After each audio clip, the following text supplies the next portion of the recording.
comment, like, and subscribe.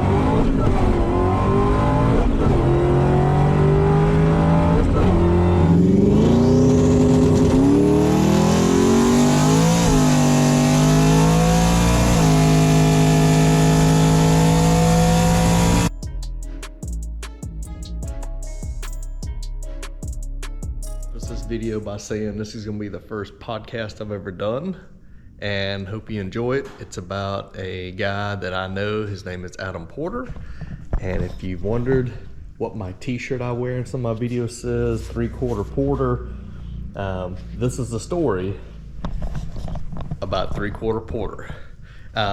Warning, there's some graphic content talked about and shown in this video, so proceed at your own risk. Hope you like the content. All right, so today I'm going to bring you a different kind of video. I'm up in one of the offices we have here for the company I work for, and going to interview a coworker of mine. He's got a really interesting story, and we'll get right into it. All right, so we'll start off. As I mentioned before, this is going to be a different kind of video today. We're going to be interviewing a coworker of mine. I met this guy 2 years ago. I started this new position with this company. It's a traffic safety company. And the person you're about to meet, his name is Adam Porter. And I met him. He was a coworker of mine doing field service work. And then over the last year, I've transitioned him into being the service manager. He runs all of the equipment, shipping that we do, and maintenance and customer interaction. So he's really come a long way, and he's got a very interesting story. And what I'd like for him to do is talk about some of that. So we're not really going to talk about the work he does as much as we're going to talk about how he's come this far in his life. So without further introduction, Adam, if you'd like to introduce yourself and tell the audience what we're doing today. Yeah, so like you said, my name's Adam Porter. I've been with Lindsay for five years now. And what did you start out doing when you came in? I was a field service technician.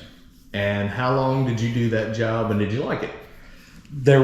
For the most part, yes, I absolutely loved it. So I did that job for 4 years, about 4.5 years, and I got to travel the whole country. I got to meet different people, different types of people. 1 week I'd be in Texas, and then the next week I'd be in New York. I got to help them out, solve their problems. I loved it. There was a couple of things I didn't like about the job, but just like any job, I think you have that kind of thing, Sure. But for the most part, it was really a life-changing. It was a life-changing position for sure. Okay. It's something I'd always kind of dreamed of having. I remember I worked at one place that was kind of close to the airport. And I'd go out on lunchtime and I could see these airplanes flying over. And I was thinking, man, I got so much to offer. What I'm doing now is great, but I could do so much more. My talents are so much more, and I should be on one of those airplanes. And then a year later, I was. Yeah. All right.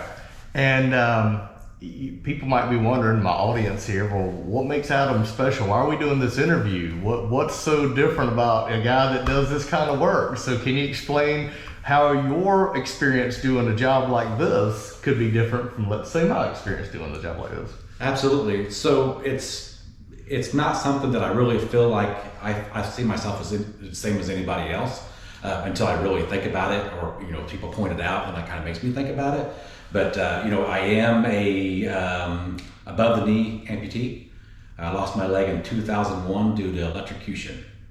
Oh, wow. So first question I would say is this background that you have, were you working an electrical box on the side of the road and stuck your screwdriver in the wrong port or something? Or what happened? Right? I stuck my tongue on a 9-volt battery. It looked cool on the internet, right? So yeah, right. All right. No, I was 17. I was a junior in high school. Okay. And I pulled up to my uncle, and I would have been real close with my uncle, and pulled up to his house, and he was building an addition on his garage. And I was like, I want to go help you out, it's what we do, So he was setting support poles, and when we went to set the support poles, there were some tree limbs that were in the way. So I was like, well, I'll climb up this tree and get those limbs out of the way with a saw, right? Mm-hmm. He goes into the garage because it's starting to get a little dark, and it's closing up time, and so I want to get these tree limbs, get it out of the way. And And then what we didn't know is that like 20 feet up in the tree, a power line was grown through the middle of the tree. Oh, wow. And the tree was hot. So I grabbed a hold of it, climbed up a little bit, and then moved the tree, and then it grabbed hold of the power and then went through me. So you were grounded out by touching it, and it just went right through your body, just like a normal electrical circuit. Right. I just touched the tree. I didn't ever even have contact with the line. Wow. You know, so I guess that kind of, you know, you're always taught as a kid, you know, you be careful around the power lines and stuff, you know. But I never thought that, you know, it would go through the tree. That's right. You would think if it was touching the tree's already in the ground. Why wouldn't it just have a direct circuit to the ground? So after that happened, what do you remember happening next? Like what happened next? You grab it, and then what happened? Well, from what I'm told is when it was 7,200 volts. When you get hit with that much electricity, you're basically dead. Your heart stopped right there. So I don't remember anything like that. I do remember like kind of helping my uncle, you know, with the support poles and the marking string and that kind of stuff, like little flashes like that.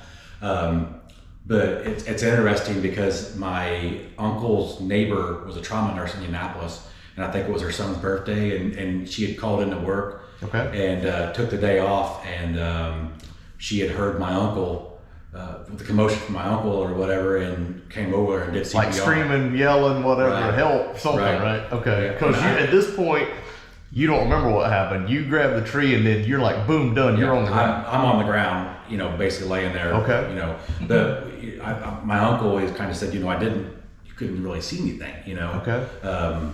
You just looked like I was just, you know, laying there. He thought maybe like I'd fallen and hurt. Okay. Because you didn't yell, you didn't anything. You just kind of pow. It was like an instant. He did say when he was in the garage, like the sky lit up. And he could hear it, you know, like a buzzing sound, you know. So he knew something was going on, but wasn't quite sure exactly what it was. And then came out of the garage, and I was laying there, you know, dead basically. You know? So then he got my neighbor's attention, or his neighbor's attention somehow, and she came over and did CPR on me. It didn't work at first. So you had no pulse? Nothing. Wow. Yeah, and I guess like what's crazy is like she took a risk. Because, you know... Yeah, not knowing what happened. She touched you, right. Right. And maybe I was still energized, you know? Yeah. Who knows at that point, you know? But she did CPR on me, and it wasn't working. And so I guess she took her fist like this and jumped up and just hit my chest. Oh, wow. And I had someone that was like a doctor or someone that explained it to me that your heart's in some sort of... It's like quivering like this. And then you do that, and you have to hit it like right at the exact... right point, like whenever it's at some sort of up or down. I don't understand the heart rate thing, but it's very rare that works. Okay. But supposedly she did that, and then right after she did, I gasped for air. Wow, that's crazy. Yeah. Now at that point, do you remember coming to it then, or? No, so they took me to the local hospital, and I was lifelined. Okay. And my first memory is like basically laying down and then looking over like this, and I remember seeing diamond plate metal. Okay. And that's why one of my first memories was like, what's a diamond plate metal from? You know, where? Mm-hmm. You know, and then they said the inside the Lifeline helicopter was lined with Lifeline it was lined with diamond plate metal. Wow. Yeah. So at that point, were you in when you became aware? Were you excruciating pain? Did something feel off? Did you freak out because you didn't know what happened? Well, I don't remember a whole lot of pain when I first woke up. That came later. I think they probably had me sedated with a bunch of drugs. But the most nightmarish about it was when I woke up, I had my hands tied to the hospital bed. Oh, so I had you were restrained. Right. Oh no. And there's a reason why they did that. Okay. But I had a vent in my mouth, and then I was restrained to the bed like this. So I remember I woke up, you know, and I was kind of looking around, and everything's kind of blurry, you know, and these memories are also like flashes. Okay. Like it's not like a solid memory, you know. But I just remember man, it's like something you'd see in like a scary movie or something, you know. It's just like, you know, are you being kidnapped? You know, what's going on here? You know, you can't talk, you know. But I guess the reason why I was restrained is because I had previously woke up and had that vent in my mouth, and I tried to pull it out. Gotcha. And my uncle had to jump on me and pry my fingers off to keep me from pulling the vent out. Wow. Yeah. So and that was, when was this, like within a first day or two? Was this like, how long did it take before you became aware you were in the hospital? this would have been, I lost my leg April 8th, or I'm sorry, I got hurt April 8th. They took my leg 8 days later, April 16th. Okay. And I was in a coma for 2 weeks. So this would have been probably, I don't know, 15, 16 days probably when they started releasing sedation. Once you got hurt, flashes of waking up in a helicopter and all that, when you finally became conscious, you didn't have a leg anymore. I did not. So you had they didn't ask you questions, they didn't say, what do you think? They just said, we're doing this for your own safety or your own well-being, right? At this point. And basically my leg was burnt so bad, the infection was shutting my body down. Oh, wow. My kidneys were shutting down, my urine was black. Wow. So I think doctors told my family, hey, if we don't get this, taken care of, this infection out of his body, then he's not gonna live. I mean, he may not live if we take the leg, we don't know. But yeah, so it was just like either he lives or he dies, so. We haven't talked about the rest of the trauma your body's had. So the big thing is today, what a lot of people haven't seen yet is that you get around on crutches. Right. But explain to them some of the other trauma your body just took by electricity going through, because it had to come in at some point and went out at a different point. Right. So did the electricity come in at some other place and go out your leg, or how did that work? Yeah, so it's interesting how electricity works. So, I was holding onto the tree, right? So it came in, it didn't touch this hand. So this hand must have been, not on the tree, but this hand wasn't. Burnt my fingertips all the way down to the bone. It burnt my hand right here very severely, and it burnt my wrist right here, which I've tattooed over now. Okay. You can't see that. But so it went in there, and then it came out the back of my head. Okay. Left a big old hole in the back of my head, basically burned it down to the skull. My right leg was straight. So it went in my right foot and then came up, went out a little bit of my leg, my upper, like my thigh area. Mm-hmm. I got a burn there, but then it came out the back of my shoulder and just put a big old massive hole right in my shoulder. Wow. Because electricity just kind of just takes the least resistance, right? So yeah, basically just went straight up and blew a hole in my shoulder there. Wow. And then my left leg, they think it was bent because the electricity went in my left foot and then came out and basically just blew a big hole in my knee. Wow. And the way my uncle described it to me one time was that, when you put a hot dog in the microwave and it splits open, he said your thigh was just split open like that where electricity went out. Yikes. Yeah. Oh, man. So good thing you didn't remember that at the time, right? I mean, honestly. Right. And so basically, not only did your heart stop, so you stopped breathing, your heart stopped beating, your body had massive trauma in multiple places. It wasn't just your leg. Let's kind of go into that. So you said your skull, which right there, you think any skull damage, you're done. So how did they fix that? What did they do to do the repairs to your body? We know they had to take your leg just because they couldn't be saved, right? Yeah. But what about these other things? Your shoulder and your thigh and your back of your head. What was that like? Well, so my head, I remember my uncle telling me that they would come in sometimes and they would take some kind of grinder on my skull. Oh my God. And I don't know why exactly, but he said some of it was just to test to make sure that there wasn't some sort of bacteria or something like that, because I had an open skull for weeks. Yeah. So they would kind of grind on it, I guess, to make sure that it was safe. I don't really know exactly what the medical reason for it was. But how they ended up fixing that is they had to get it covered up as soon as possible, from infection, things like that. It's right next to your brain. So they took a muscle and skin from my stomach. Okay. And it looked like a big old pancake on the back of my head. But then they took my stomach and then I got a lot of extra skin there now, but at the time I didn't notice. You were lean and mean, right? In shape, right? Yeah. I was in much better shape than I am now, and I remember I woke up and I was I had a bunch of congestion in my lungs, so I had to cough a lot. Yeah. I had to hold a pillow there real tight, no. and cough. But yeah, my stomach was super tight. But the good thing was that my head was covered up, and would help prevent infection and things like that, you know. Okay. But they had to tap into a vein on right here. Mm-hmm. So I have this cool scar. Okay. You know, right here. Well, they call that Colombian necktie. Yeah, right. I've told a lot of stories over the years on how I got that. But, and then my shoulder, I had a big hole in my shoulder, and basically what they did was they call it a skin flap, which I think that's exactly what was on my head too, was a flap. Okay. Medical people will understand what I'm saying probably, but anyway, they basically, from my understanding, took the bottom of my back, like shoulder area, and just stretched it up. Oh, wow. And then sewed it all right here. So when I woke up, my arm was like this, and I couldn't move it. And they're like, "Well, it's just the way it is. You know, you're never going to be able to really do much more than that. You know, you might get a little bit of movement back, you know, but you're basically stuck like that." That's what we had to do to get that hole in your shoulder covered up, you know. But I ended up just sitting in the hospital bed and just working it. And I remember a few days later, I think the nurse came in and I lifted it up, you know, and I'm like, "Look," you know, and they're like, "Oh, how are you doing that?" You know. But yeah, so that's how they fixed that. So I got a pretty gnarly scar there, you know. So any problems with movement now? Your range of motion or anything? No. Okay. No, not really. Well, we'll show it in a minute. You can climb on machines and you do normal activities like anybody else would. Like, you're not really impacted. It doesn't look like it, at least on the outside looking in. It looks like you're completely natural on this stuff now. Right.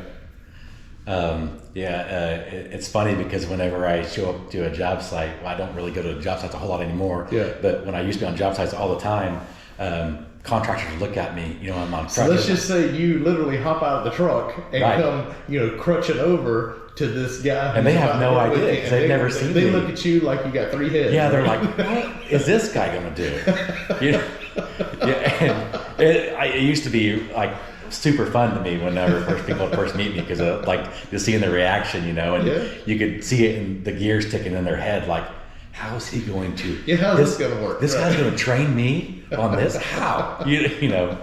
And then like I would jump up on the machine and kind of look back, you know, and I could see them all like, you know, oh, you know.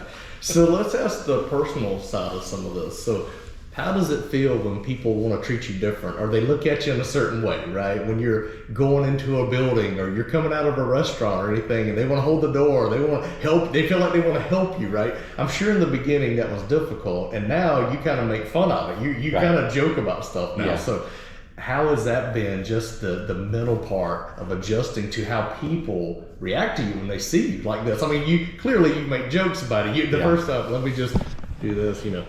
First time I met this guy, you know, we pull up in the parking lot to meet, and we're going to go to a job site. He gets ready to get in. He gets out of his truck, and I had the first reaction. I was like, what is this guy going to do with his crutches, you know? And I get out, and I say, "Hey, man, you want to sit in the front?" He goes, "No, I'll sit in the back." I said, "You sure?" He goes, "Yeah, I need less leg room." I didn't know how to take that. I wanted to laugh, but out of respect, I was like, "Oh, okay." And it was very uncomfortable, but you'll find out he's good at uncomfortable. So let's just, you know, Most of my jokes are just really facts. I mean, they just happen to be funny too. I mean, that was a true story. I mean, I didn't have the leg room.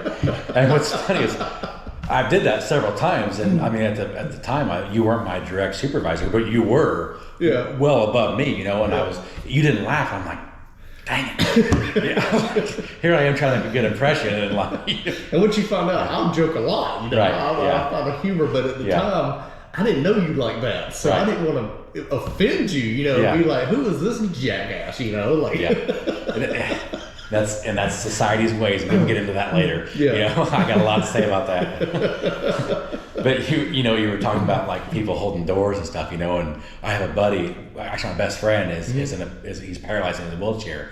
And he has the same personality, same humor as me, you know, and we laugh and we joke, and we haven't opened a public door for ourselves in 3 years.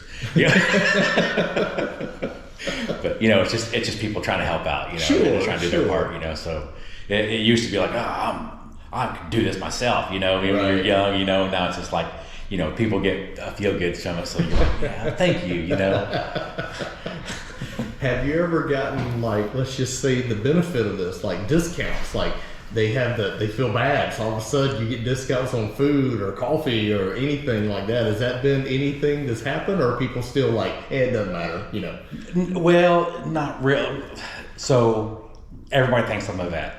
Okay. You know, and it kind of honestly, the way you dress and the tattoos and all, first time, this guy must have been in Afghanistan or something, right? And had this cool story, you know, or something like that. Yeah. It kind of stings because I wanted all my life to join the Marine Corps. Okay. And that was going to be like my thing, you know. Yeah. And then I was actually meeting with the recruiter, and it obviously didn't happen because I got hurt. Right. Oh, so you were looking to join about the time you got hurt? Right. Oh no. Yeah, I was actively meeting with the recruiter, and we had a appointment and everything, and wow. And then my recruiter thought I ghosted him, you know, and then I didn't see him until I think it was like a year later. Okay. When I was a senior in high school, and he came to my school, and he's like, you know, he saw me with that leg. He's like, dude, I thought you ghosted me. I was like, no, man, you knew you knew I wanted this, you know. Oh wow. But anyways, everybody, you know, thinks I'm a vet, and you know, because this was 2001, when, you know, right after that we had September 11th, Iraq War, Afghanistan, all that stuff, you know. So then I would go to the airport, you know, and I couldn't get 5 feet without people thanking me for my service. Like, no. So at some point, would you quit just saying no and just like, you're welcome, or appreciate it? Or The stolen valor thing is a big thing. Yeah. So I always tell people, there's been one time where this woman came up and she's like, I want to thank you for your service, you know, and this and that. I'm like, no, I got electrocuted. She goes, they have electricity in Afghanistan. And I was like, you know what? You're welcome. There's no point. At some point, right? Yeah. But it's good that society, you know, felt the need to do that. Even today, people still thank people for their service, things like that. I think that's very honorable that people still recognize the fact that there's a lot of people to do this. You know, they put their life in harm's way. Absolutely. That you get recognized as that, you know, and you don't ask for it. You just have that, you know, persona that it looks like, and the way you look and act and things that you know. Yeah. And even to this day, I mean, I don't feel like I look like I was in the military. I put on 50 pounds. I think everybody doesn't get out though, you know. Yeah, pretty much. Yeah. But I still get asked that. And another funny story about the airport actually is, you know, this was during the Iraq War and all this stuff. I was sitting in the airport. I was jet lagged. I was on a connection or something. You know, I was ready to go home, and this guy comes up. He works at the airport or the airline, and he's like, Sir, where's your ticket? I'm like, what do I do? You know? Yeah. And because, like I said, this is like not long after September 11th, and so I hand him my ticket, and he just walks away. Okay. And I was like, what is going on here? Yeah. He comes back a few minutes later. He goes, around here, guys like you fly first class. Nice. And I knew what it was. Right. He didn't say it, but I was just like, oh man, you know, I just made this guy's day by. Sure. You know, he him being nice to do this you. for me, you know. So I didn't say anything. I still feel bad about it to this day, but there I am up there in first class, you know, and these guys are on their laptops, you know, typing and stuff like that, you know, and I'm like in my 20s and some, you know, roughneck kid, you know, and I'm, you know, they're all typing their emails and stuff, and I'm like, the Budweisers are free up here, man. That's funny. Yeah. But that's really the only benefits I've got. All right, so how did you come to be in this industry where you are required to do a lot of physical work, you know, especially as a field technician, which you were a field service technician when you came into this company? How did you fall into that? And during the interview process, how weird was that? Even with this company, like everybody says they're open and they're willing to do this, but when you show up for a field service job, I'm sure they had a little bit of an eye-opening experience when you come in the door, right? I mean, let's just be honest. Right. How did that go? So it's kind of a long story, but whenever I first got hurt, I always wore a leg. And I did pretty well with it. But my problem with wearing a leg is what's left of my real leg is very short. And if you're familiar with prosthetics, how that works is they kind of fit to your existing leg, and they suction on or they belt on, something like that. Well, the shorter you are, the harder it is to get that good fit. Okay. But still, I wore a leg for from 2002 when I first got fitted for a leg to 2010, and you know, I started to have back problems. I started, you know, just sore. You know, I couldn't really go that far. So I ended up doing this surgery where I could have my leg lengthened. And I thought, this will help me walk, right? So this whole time that I was having my leg lengthened, it was done through an external fixator, and they cut my bone in half. Ouch. My leg bone, and then separated it. And I had a little knob that I would turn 4 times a day, and it would separate it. Well, then your body wants to naturally heal it. Okay. Right? It was super painful. I was about to say, this sounds excruciating. Yeah. The worst part was whenever my leg got long and my skin started to stretch. I would, not long, but it started to grow a little bit, right? So this led to me being on crutches for 11 months. Okay. And at the time I was working at a prison, and I did a lot of walking, and I was like, man, my back's not hurting. I can go faster. I have more energy. I was like, crutches aren't so bad, but it's weird because I guess society or people say that this is what you need to look like. Right. This is, people should have 2 legs, so you should have a leg, and still to this day I get like, well, why don't you wear a leg? And I get it, people are curious about the question, but I didn't get around so much better on crutches, and I really don't care the looks of it. Yeah. Right. Yeah, who cares what they think? Yeah. Whatever makes you comfortable. Right? Exactly.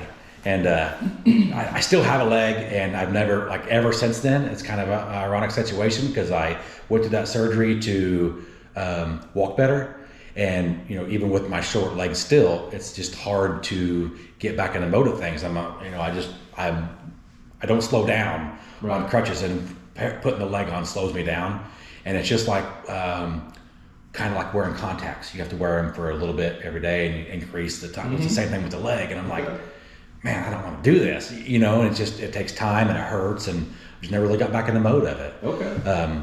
So I was working at the prison, and they let me come in on my crutches. I had really great supervisors that really took care of me. And it was the same thing when I was telling you about when I was watching those airplanes go over.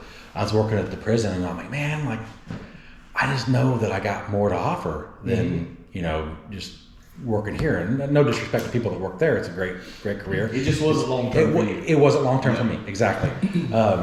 And I'd always loved mechanical stuff and working on stuff and taking stuff apart. I really wasn't Now, as you say good. working on stuff, is that like motors? Is that like mechanical, automotive style stuff? Anything. Okay. I love motorcycles. I love hot rods. I love all that stuff. I like tinkering with things, making it better.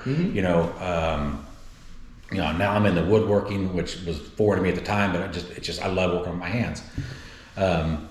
So in Southern Indiana, coal mining was big at the time, and that was kind of like, you get a coal mine job, that's like your break, like, oh, you made it, you're moving on to the upper middle class, So I thought, man, that'd be cool. So I went to several different coal mines. I got my certificates, certifications, all that stuff, and went to several different coal mines, and I couldn't even get an interview, couldn't even get people to call me back. Because of your leg? Right. I mean, I assume so. I mean, there was one point in time. They wouldn't say, but that's what you're thinking. Right. Yeah. Okay. I couldn't, everybody else was getting hired left and right because coal mines were booming, Right. I couldn't get on anywhere. And, but I understood, it's like, it would be hard for someone to know, and they don't want to make a hire that they can't get rid of, or, it's just going to be, worthless or whatever. But there was a small coal mine that they gave me a chance, and went there, and I just worked my butt off and did everything I possibly could to prove myself. And I wanted to show them that, hey, I'm the same as you, and I can maybe not do it the same way that you do it, but I'll figure out a way, and I'll get it I'll do done. it. Right. Yep. So I was there for a couple of years, and the mine was really small and had some funding issues, and we'd get laid off, and it was kind of up and down, and we all had the dream, I think, of like, hey, this is going to be big, and we're going to be one of the originals, and it's going to be awesome. Right. And it just kind of got to the point where the up and down was just a little bit too much, And now, were you married at the time, or kids or anything? So I wasn't married, just a single dad. Okay. So let's just put that in perspective. You're working because you have to, not because you just want a job. You have to provide for somebody at this point. Right. So it's very important that when you say inconsistencies, with working, you may work this week or not next week. That could really impact your livelihood, right? So I can see where it could be very stressful on you trying to figure out not only how do I keep a job, how do I provide? Right. Okay. And I was a single dad of my son, who was probably about 7 years old at the time, and I had him full-time, full custody. So yeah, that's stressful whenever you got a mouth to feed, someone else's mouth to feed. I can go hungry, but he can't. Right. So it was rough when you get laid off. Whenever we'd get enough coal, the railroad would come in. Okay. And we'd put all the coal in the railroad, right? Well, then I saw that one of our guys was running the train. I was like, well, that's cool. Mm-hmm. So I went to him. I said, hey, how do I do that with you? Mm-hmm. And he was like, well, got to jump up there. So he kind of just showed me what he was doing and all that stuff. I'm like, that's super cool, and I want to keep doing that, Mm-hmm. Well, then one of those times we got laid off, and I'm like, you know what? That railroad was cool, So. And that's another one of those, that's a good job, You get on the railroad, and I applied to the railroad, and they called me. And then when I went for the interview, I thought, there's no way they're going to hire me. There's no way, but just went in there, I guess, kind of confident, and like, well, I just wasted a trip to Indy because their headquarters was in Indianapolis. I lived in southern Indiana, and they called me a couple weeks later and said, hey, we want you to start. I'm like, oh, wow, So now you're working for the railroad. Yep. And about what time frame was this? What year was this? This would have been 2012. Okay. Yep. That's when I got on. And what were you doing for the railroad? Were you like running the train? What were you doing? I was a locomotive mechanic. So you're a mechanic? Yeah. Okay. Yeah. Now that's a pretty big, just in general, to work on those. Those are heavy objects and things like that. So first thing I'm thinking, how can you do that when you're not able to stabilize yourself on one leg as good as open and carry these big tools and things? So how was that experience? It was intimidating at first, and there was a few guys that didn't want me there. Really? They didn't feel like, there was a couple other guys that were awesome. Yeah. They took me. When you say they didn't want you, is it like a liability? Thought you were going to get hurt, or they just didn't like the fact that you were doing a job they were completely, let's say, normal? And maybe you were starting to work circles around them, because I can see they probably have a problem with you unless you work better than they did. Yeah, and there was a couple guys at the coal mine that kind of felt the same way, but for the most part, the guys at the coal mine were all great. But then I really didn't. I think the guys at the coal mine kind of kept their mouth shut. If they disagreed with it. But when I went to the railroad, there was a couple guys that were kind of vocal about it. And I understand. This guy comes in like, what are you going to do? You're going to walk miles. Sometimes to go to a broken down locomotive, and you're going to climb up on top of these things. And this one guy, he was really open with me, and he told me, hey, there's some guys that are upset that you're here. And he's like, I don't really know what to think yet. Okay. I said, you just give me some time, I'll prove you wrong. But what's funny about the railroad is, these big, huge machines, and there's some big, huge parts on those machines, but you can almost tear the whole thing apart with a 3/4 inch wrench. Okay. It's not really much different than anything else. They're actually, I feel like, easy to work on than smaller engines. To me, the smaller the engine, the harder it is to work on. It wasn't too bad. Okay. And how long did you stay there at the train? About 4 years. Okay, and so we're now about 2016-ish? Yep, about 2016. Okay, when did you make the jump here to where you are now? Yep, okay, so I think I got my dates wrong. Okay. It was 2014 that I started the railroad, and then 2012 to 2014 was the coal mine, 2014 to 2018 was the railroad. Okay. And I loved the railroad, it was a great job. I enjoyed it, but obviously I use my hands, my arms a lot. So over time, my shoulders started to give out. Climbing up these locomotives, basically just all with my arms, and so I thought, man, I need to kind of get into a position where it's a little bit more easier going. I actually went to a doctor, and he's like, hey, you might want to think about a career change. Okay.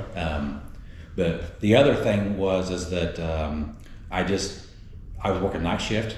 I was working, my days off was like Monday, Tuesday, that's part of the railroad. You got to work your way up to the good days off, And I just, more to offer. Man, I got more, I can do more. And there wasn't a whole lot of opportunity for advancement. Okay. there, so I was just kind of just thinking, man, I feel like I've hit a plateau, and another thing is that I was living in this tiny town, and it's an awesome town with a lot of great people, but I kind of just felt stagnant, I was like, Okay. I'm still doing the same thing. I don't want to look back in 10 years and see the same thing that I'm seeing now. Sure, you want some growth, personal growth. Exactly. Yeah. It's time to make a change. Yeah. So, and about that same time, my boy, he's real into football, loves it. Okay. And we had this local football star in high school, and scouts were coming to watch him, and he had just got a D1 offer, and my boy, he's like, I can't wait until I get offers and scouts coming to watch me. And I was like, well, they're not going to come watch you here, buddy. And he's like, what do you mean? You don't think I'm good enough? I was like, oh, I know you're good enough. It's just we're too small of a town. It's like unless you score a touchdown or make a tackle every single play, it's just you got to be just run godly. Really stand out. Yeah, it's like you got to be up here in Indianapolis where the talent is, and this is about the same time I was kind of going through my own little I need more, or not more, just something different, something better, and it just kind of sparked us, it was like, hey, let's make a move, let's make a jump, we got it in our head, let's move, let's do something different, let's go to the big city, let's experience it. We've been in a small town our entire lives, there's got to be something more to the world out there, right? And started just looking around. I started talking to some of the executives at the railroad, say, hey, is there any positions open up here? And they're like, no, not really. We'd love to have you up here, but there's not really much we can do, right now. Well, there was, we had a partnership with Cummins at the time, and we had a Cummins locomotive that they were kind of highlighting. And the Cummins guys were coming in all the time. I made friends with them, and they're like, hey, man, we moved to Indianapolis. There's a spot up here. I could probably as a mechanic for a Cummins engine type right, of thing. Okay. Right. And he's like, I probably pull some strings for you, and get you on a Cummins. I'm like, wow, sure, yeah. And so there was a tech open, and I applied and ended up at Cummins in Indianapolis. And that was about 2018? 2018. Okay. And you worked there for how many years? 2 years. Okay. And that's how you made the jump to here? And a headhunter reached out to me and said, hey, we got this opportunity. Oh, nice. Where it's a remote position. You get a company truck.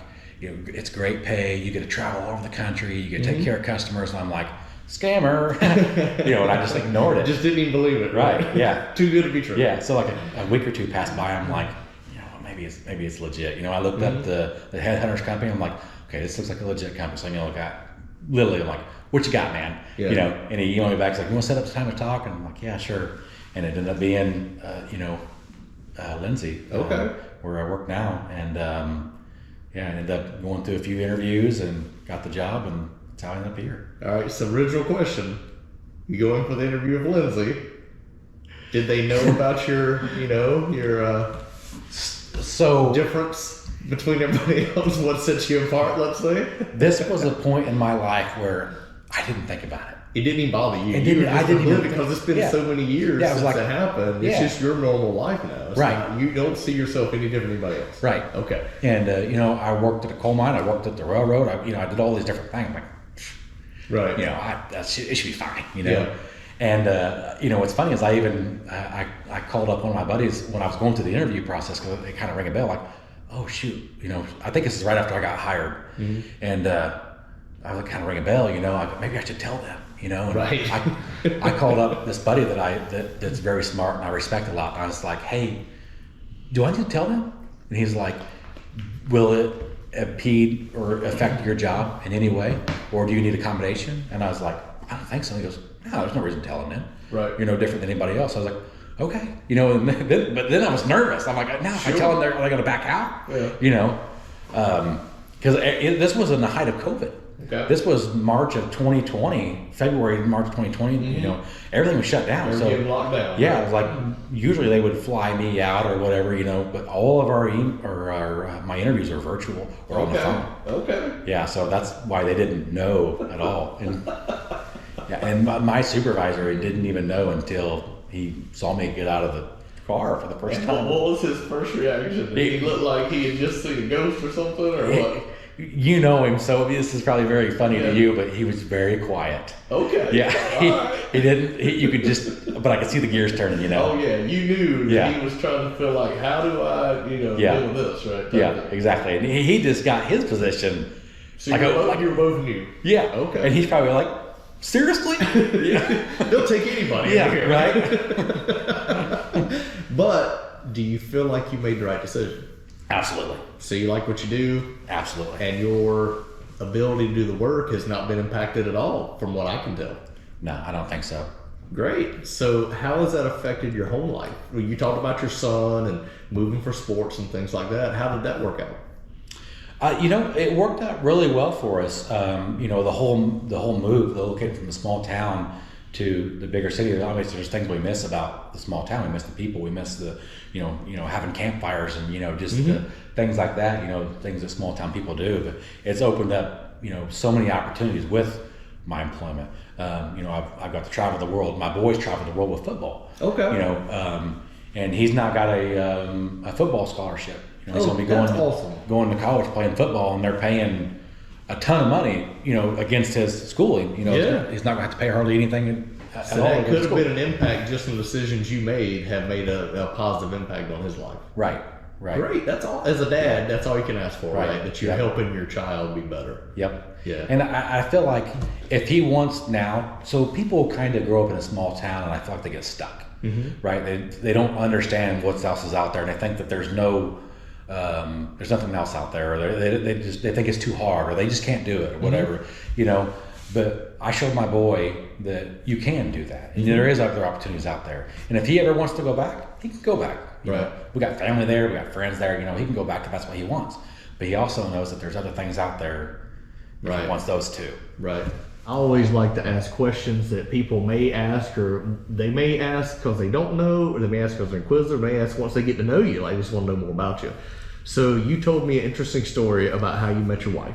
Yes. So I feel like that could be a moment here you can share, where you have this incident that happened in your life. It's defined your life since then, but in a positive way. You've taken what happened and you turned it into a positive. Right. So let's now go back to how your job's one thing, and you've proven you can do that. You've helped your son now. You give him more opportunities and more things that he can consider for future in life, where he can live somewhere or do something different. But how about Adam as the man? How about Adam that, he's going to have a relationship now and he needs a companion, and you met your wife? How did that go the first time she realized that you were a little different, let's say, than anybody else? Did she know? Did you tell her like this? Or give us that story, how that happened. Well, how you met, I guess. Right. How you came to be. It's kind of funny because I grew up in a small town, and my early years, I grew up in a little town called Linton.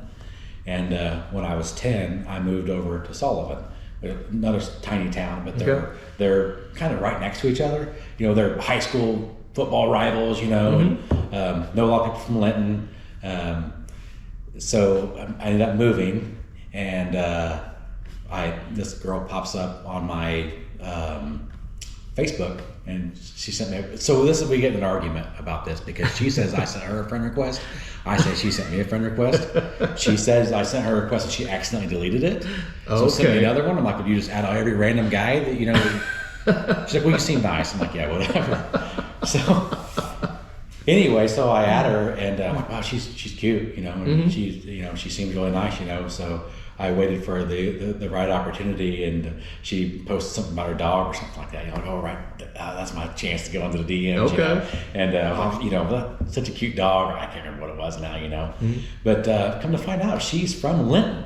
Okay. And she lives on the north side of Indianapolis, where I live. But you've never seen her, met her, or nothing? Our families have ties together. Our families know each other. Interesting. Yeah, and my family knows her, and she her family had even known me from my story. Okay. Yeah, but we had never met that I know of. Interesting. Yeah, and it's funny because we both moved 100 miles away, and then somehow the Facebook algorithm's like, hey, these guys are close. Okay. And so it's kind of funny. Yeah, we find each other. So you start chatting on Facebook. Yeah. When did you schedule an actual meet and greet, type of thing? I think it was probably a week later or something like that.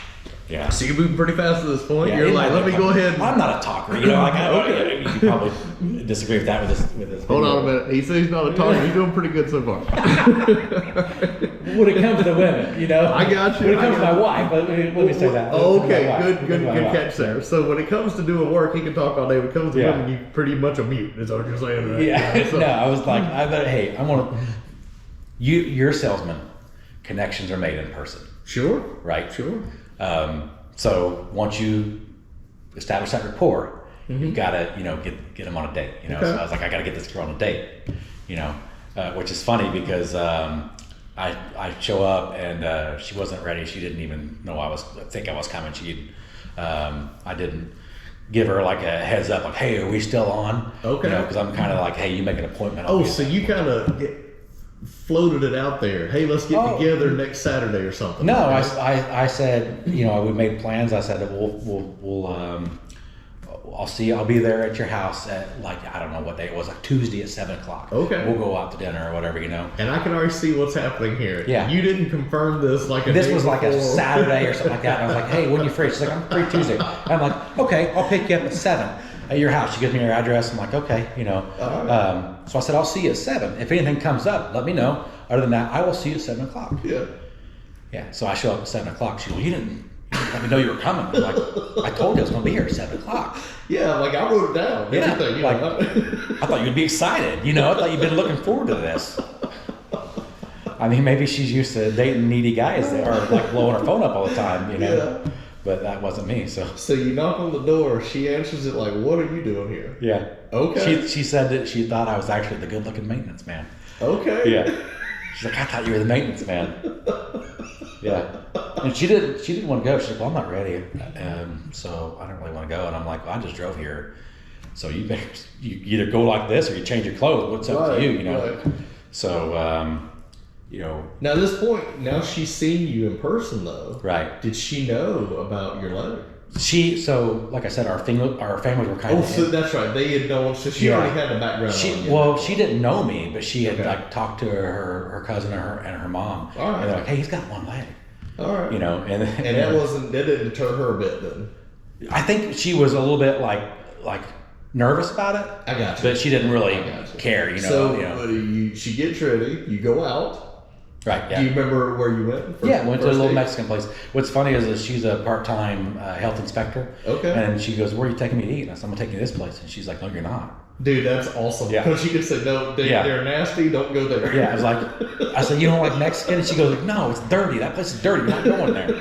I was like, "Okay. Well, I don't usually do this, but where can we go?" Right. And then she's like, "How about this Mexican place? It's clean." I'm like, "Okay, that sounds great." So. Yeah, I would love to have that kind of, insider information, especially when I'm trying to figure out where you're going to, topic every night with your wife now, because I have this too. What do you want to eat? Oh, yeah. Where do you want to go? Yeah. And you give them 5 choices and they say, I don't really want that. Yeah. And now she's gluten intolerant. Oh, boy. Yeah, so that's just really...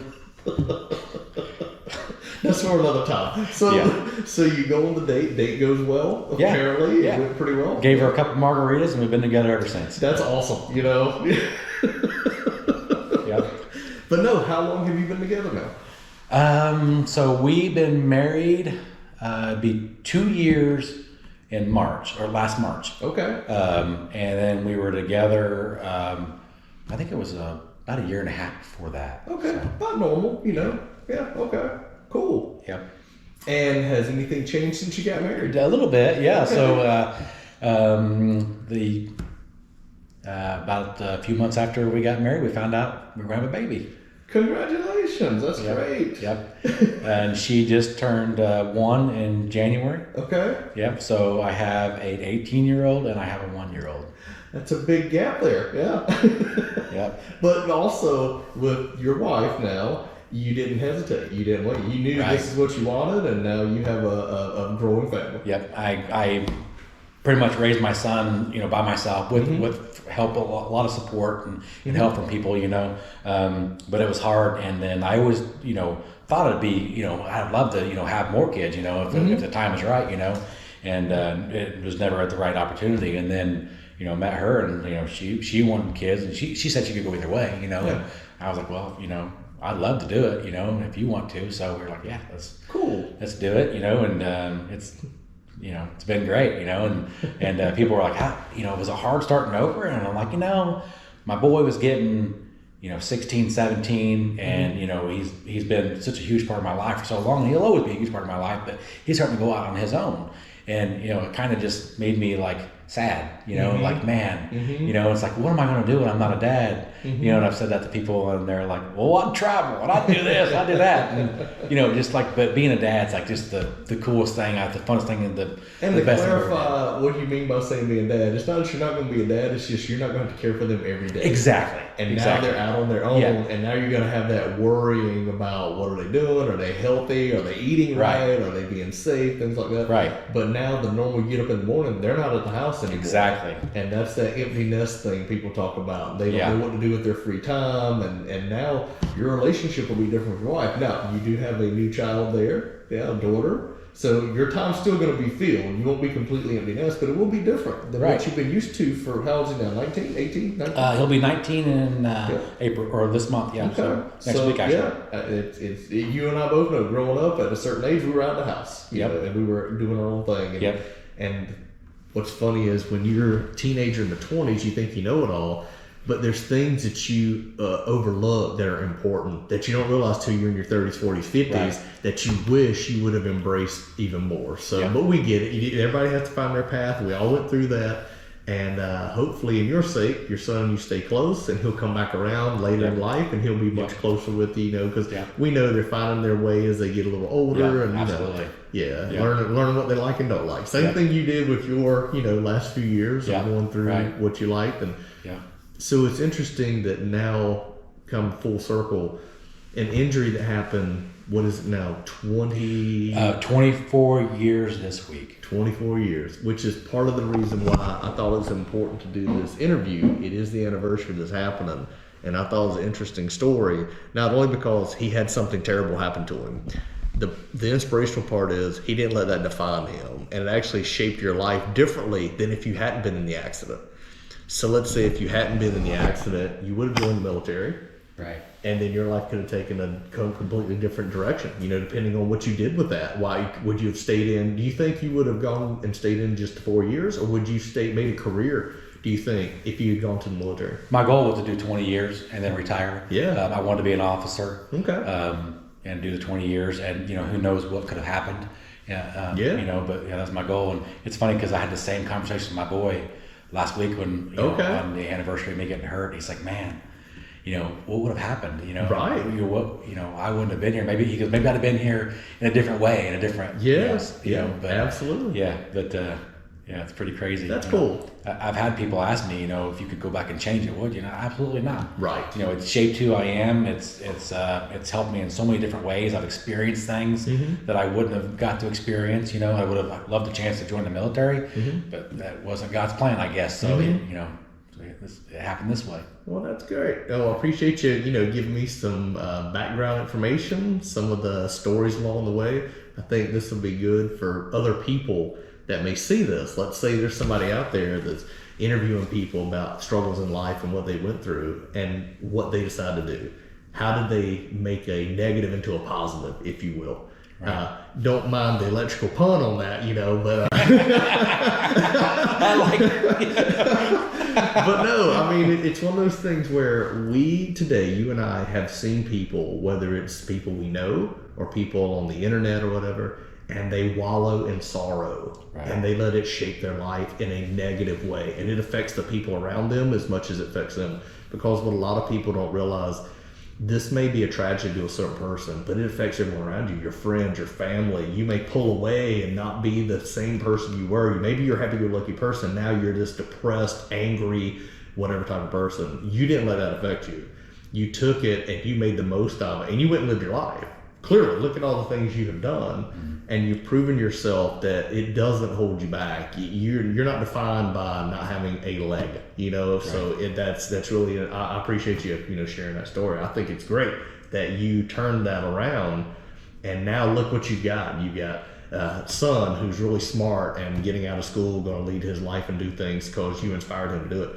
You got a new baby, a new daughter now. You know, you got a wife that loves you, that, you know, accepts you for who you are. Now you're helping her to be successful as a family unit and growing. You told me some of the things you have for your future. You'd like to move to a different area and have a different house and land and things like this. And I get that, you know, I get that. I can appreciate that your goals haven't changed. Your dreams are still like you would have had, you know, 20 years ago. They're just a little different now based on, you know, what you're doing. But what happened to you did not define you at all. So I like that, you know, you can be a role model for people in this situation that it's so fresh. Let's say somebody just had something happen to them in the last year and they haven't figured that out yet. And they're really coming to terms with their self. So it's not only a journey about what actions you do define you, it's your inner self accepting your fate. Right. Where you are in life. Right. And that's where you made a choice. Do you believe that choice, you kept making it over the years, or do you think at some point when all this happened, whether it was in the hospital, when you came home, that something clicked and you said, I'm not going to let this hold me down or hold me back? I wish there was a defining moment that I could pinpoint, but I just from the moment I woke up, I was happy to be alive. Okay. You know, and I just, man, I'm very lucky that I'm here, and this is how it's going to be. You know, this is life, and I got to make the best of it. You know, and society tries to push you into the status quo. You know, this is how you should be in that situation, but I've never been about that. You know, okay. I'm going to continue doing what I want to do, and I'm going to find a way. You know, and it really wasn't a decision to me. It was just, this is how the universe is. Well, thanks for your time. I know you've given us a lot of information. What I can share with Adam's growth here at the company, he's really embraced what we do, what we needed, and he's brought more to the table of ideas and innovations and how to do things better and more efficiently. And he communicates better now than when I first met you, as far as interacting with management, customers. So it's multiple layers here. You don't just talk to the customer and you have a rapport with them because you're like them. You know, we say you came from that background and you can talk to the construction guy and explain stuff so they understand it and get on their level. But he's learning now and done a really good job on how to take that and talk to their manager, their president, for example, our directors and our management team. And sometimes it's like a switch you have to flip, and a lot of times you don't get that training. Like, there's not a class you can take that makes you better at that. You know, you kind of have to feel that out, and being the personality you are, you're easy to adapt to that. And I think that helps. Having humor and being able to articulate things have come a long way. So I want to give Adam a lot of credit for that. He's adapted very well. Just like in his life, he's adapted to things around him. In this job, he's adapted. And because of that, you've now been promoted to the position you are in now, and you manage a team of people that do this. You can still do it, which is very good. Like I try to tell you, I want to be able to do what the people around me do. But now with your background and being in this job, if someone new comes along, you can absolutely train them and show them how to do it. You may be managing them. You may not be the guy out there with them doing the work, but you can easily, if they call you for a question, you can answer them on the phone very quickly and say, okay, so here's how I did it. Yep. Or here's what may help you do it, or something like that. Absolutely. So to me, that makes you a better leader because you can understand the situation, make a decision, and help them be a better person, technician, you know, whatever. Yep. And you're also a coach, so you can coach people on how to improve, whether it's something they're doing in their discussion or how they email people or anything, or whether it's coaching how to do a job better, more efficiently. They may get it done, and we've always talked about this. How I get there and how you get there may be two different paths. If we get there, it's fine, but if your way's faster than mine, I'm going to listen to you. I'm going to say, you know what, I've always done it this way, but this way is even better. So we can learn from each other, and I'm always at the mindset, no matter how long you've been somewhere doing it, somebody may have a better idea, and you have to be open. I think you're very open and approachable. If someone has an idea, hey, what do you think about this? You consider it. You don't say, well, this is how we've always done it. Yeah. And to me, nowadays, that's how you define a good manager, a good supervisor, a team player, if you will. Everybody talks about team, but you know, in your actions, you'll show more about that. So I appreciate your time today. I'll wrap this video up by saying, if you have any questions, let me know. We can have Adam throw some questions in there and Q&A session. So under the video, you can put in questions. I can answer them, or we'll get Adam to answer them. So thanks for tuning in. Talk to you next time. Thank you. All right, Adam. Thanks again, man.